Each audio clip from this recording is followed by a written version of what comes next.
FBI and the Department of Homeland Security on the question of the threats to our federal law enforcement, most recently since the Mar-a-Lago search. We have heard rumors, we have seen some evidence. I wanted to get to the source. Let me start at the beginning. The women and men that testified today risk their lives in law enforcement every day, and today is no different. I just want to add that they gave us indications of the threats that they deal with regularly. At the top of the list was the international drug gangs. You can understand how dangerous they would be. But the next, unfortunately, was the domestic violent extremists. And unfortunately, those are on the rise. More and more people questioning government, questioning authority, and threatening their lives in the process. And we went into questions about how much this has increased. And I will just tell you, it was stunning, the number of threats that have been cataloged and indexed since the August 8th search at Mar-a-Lago. We've seen some of it at the Cincinnati FBI office and other places that is very explicit and specific, and others which are generalized and address the security of each and every federal agent. There's also a concern that more and more personal information can be vulnerable from these agents. They're very careful to protect their personal lives and families, but like members of Congress and other elected officials, they're seeing increased vulnerability on social media. This was a bipartisan briefing. We had Gary Peters from the His Guy Committee, Republicans as well as Democrats attended. My point to them at the end was, we're behind you. We appreciate what you're doing. You're keeping America safe.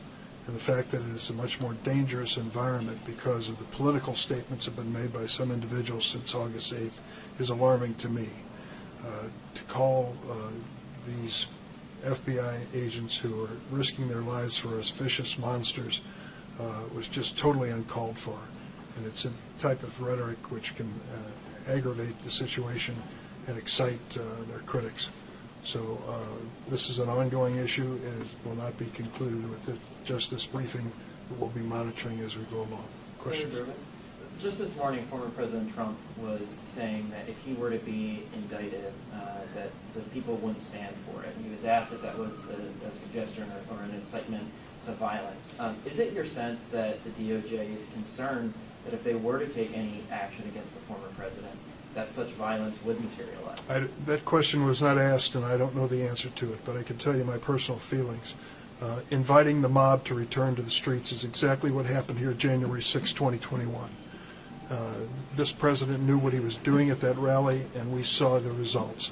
5 people died and 149 law enforcement agents were injured.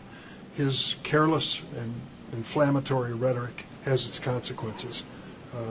That's why I believe he is not qualified to serve as President of the United States, nor should he be considered. Senator Durbin, obviously several Republican members of the chamber that you also work in have called, for defunding the FBI, have pushed this rhetoric along. Was there any sort of backing? Was there you got to be able to hear it. Was there any sort of, was that discussed at all? Did agents talk about how members of Congress, especially Republicans, rhetoric have added to these levels of threats? The FBI and DHS were very careful in what they said, and they didn't pinpoint any politician or any party. They stayed above it. But the incidents and social media comments and subsequent attacks and threats to their agents was connected in a generalized way, not specifying any particular political statement by any particular person. Senator, on an unrelated question here, but falls within your jurisdiction here, there have been a number of bipartisan state attorneys general who have called to classify fentanyl a weapon of mass destruction. Obviously, people are concerned about fentanyl, but is that something that should be classified on the same scale as something that Kim Jong-un or Saddam Hussein would have? Should it be classified as a weapon of mass destruction? And these are bipartisan state attorneys general that sent a letter to the president. Well, it is a danger to America, and a deadly danger, and it's getting worse. And the overdosing of fentanyl, I believe, is one of the leading causes of narcotic death in America. I don't know if they could properly characterize it as a weapon of mass destruction, but it is rampant. There's hardly a state or city that has been spared, and I would certainly never minimize the danger it causes. Senator Durbin, when it comes to the story of such a Mar-a-Lago, there are a lot of reports being published here that heavily rely on leaks coming from law enforcement agencies. Some of the news organizations publish them because of public interest. What do you think about the leaks? And do you think the DOJ and FBI should stop these leaks? I don't know what you're referring to. You want to be specific?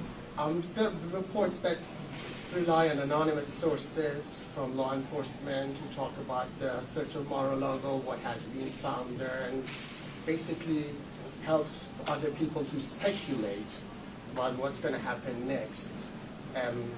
I think there's been a great deal of speculation on both sides when it comes to something that could be a criminal investigation. People should take care at all levels, both sides, Democrat and Republican. Do you think DOJ and FBI should stop these? Should I don't try to I don't stop accept them? your premise that they are the sources of the leaks unless you have proof to show me. Senator, unrelated question. Why are Democrats confirming so many Biden-nominated judges so quickly, and how has the committee been able to speed Because up they're the so process? well qualified, and they have been carefully screened by the White House, by the Senate Judiciary Committee, Republican and Democratic staff, and we have brought them to the floor. Chuck Schumer and I both share the belief that this is a priority in this Congress. Senator Durbin. Has there been any progress in the Daniel Engro judicial security bill? And is there any discussion about trying to include FBI agents or other law enforcement? What a agents source in of this frustration this is. All the preaching we hear from the other side of the aisle about respect for law enforcement and funding the police and all that, and here we pass a bill in December to provide additional protection for federal judges and their families after this horrible incident where this judge's husband and son were attacked in their home and one was killed. And it's being held up on the floor by Senator Paul. I say his name because he's very proud of it, I guess. 2 or 3 different times he's come to the floor and refused to release his hold on this bill. Lives are at risk because of this, what I consider to be reckless conduct by the senator from Kentucky. You mentioned that some of the law enforcement officials' information is also available online, and that's becoming a concern. Is there any effort to I asked that specifically, doxing, and all they could say was there are efforts being made in social media to trace through the name of a person or the city he lives in more information about their families. It is no surprise that despite their best efforts to keep this information private, a lot of it is coming out. We learned that just the other day in the Twitter hearing, that if there isn't careful guarding of this information online, that they can literally, they know everything that there is to know about you or me or where we're standing at this moment. I'm going to take 2 more questions. Did they give you any data points on, how many threats? Do you have a Yes, ballpark they number? did. And then, as just a follow-up, did they say which side of the political spectrum is it coming from? Both, overwhelmingly one side? Domestic violent extremism, questioning the authority of the government is a general characterization. And they gave us numbers, but asked us not to use the specific numbers.